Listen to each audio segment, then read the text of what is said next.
ಎಂಥ ಒಳ್ಳೆ ಮ್ಯಾಚ್ ಆಗಿದೆ. ಅನ್ಯಾಯವಾಗಿ ನಿದ್ದೆ ನಿದ್ದೆ ಮಾಡ್ಬಿಟ್ಟಲ್ಲ, ಎಲ್ಲ ಮಿಸ್ ಆಗೋಯ್ತಲ್ಲ, ಆ್ಯಕ್ಷನ್ ಒಂದು ಬೇಜಾರು ಮಾಡ್ಕೋತೀರಾ?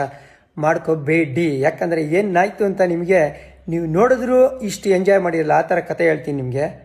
ನೋಡಿ, 14 ಓವರ್ ಮುಗಿದಾಗ 80ಕ್ಕೆ 4 ಇದ್ದಿದ್ದು ಪಾಕಿಸ್ತಾನ ಚೇಸ್ ಮಾಡ್ತಾ ಇದ್ದು 120. ಅಂದರೆ ಇನ್ನು ಉಳಿದಿರೋ 6 ಓವರಲ್ಲಿ 6 ವಿಕೆಟ್ ಕೈಲಿದೆ, ಬೇಕಾಗಿರೋದು ಕೇವಲ 40 ರನ್, ಅಂದರೆ less than 7 runs.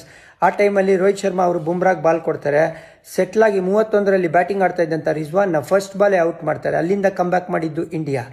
16ನೇ over left hand batsman Imad Wasim ಇದ್ರೂ ಕೂಡ ಬೌಲಿಂಗ್ ಕೊಡ್ತಾರೆ ಅಕ್ಷರ್ ಪಟೇಲ್ಗೆ. ಈ ವ್ಯಕ್ತಿ 3 ರನ್ ಕೊಡೋದು.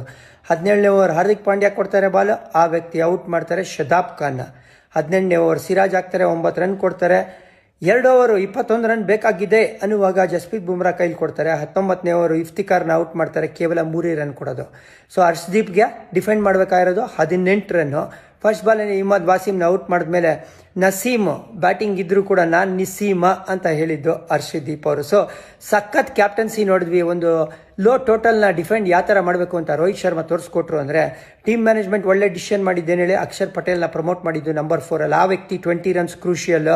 ರಿಷಬ್ ಪಂತ್ ಅವರ ಬ್ಯಾಟಿಂಗ್ ಪರ್ಫಾರ್ಮೆನ್ಸ್ ಮರೆಯೋಕ್ಕೆ ಆಗಿಲ್ಲ. ಈ ಗೇಮಲ್ಲಿ ಹೈಯೆಸ್ಟ್ ರನ್ ಗೆಟರ್ ಅವರೇನೇ ಆಗಿದ್ದು. ಸೊ ಟೀಮ್ ಇಂಡಿಯಾ ಇವಾಗ 2-2 ಗೆದ್ದು ಲಗ್ಗೆ ಹಿಡ್ತಾರೆ ಸೂಪರ್ 8ಗೆ. ಇಂತಿ ನಿಮ್ಮ ಜಾನಿ.